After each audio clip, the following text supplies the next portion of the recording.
Sindaco Festa, eletto, adesso quali sono gli obiettivi subito dal primo giorno?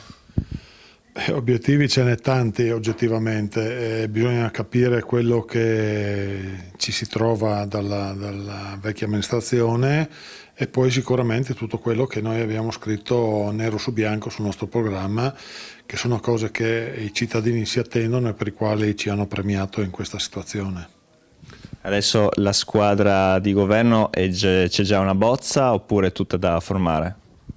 Beh no, nella mia testa c'era già da qualche mese e credo che resterà per quello che è. Ovviamente dovremo confrontarci anche con quelle che sono le possibilità di eventuali assessorati esterni e con le preferenze, ma è una cosa che discuteremo tra di noi come abbiamo sempre discusso di tutte le cose e sicuramente troveremo una quadra senza grossi problemi.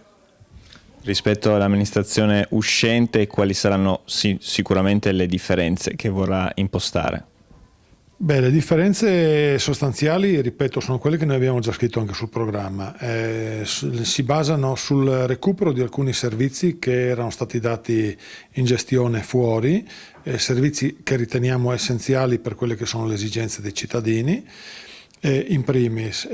Poi sicuramente andremo a fare alcune opere importanti che sono sempre a servizio dei cittadini, come Piazzola Ecologica. Per cui diciamo che l'obiettivo principale è sempre quello di mettere in prima persona i cittadini, anche perché dobbiamo tenere conto che è un dato fondamentale, che purtroppo negli anni le persone elevano l'età e quindi hanno bisogno non di allontanare i servizi ma di avvicinarli a quelle che sono le realtà locali.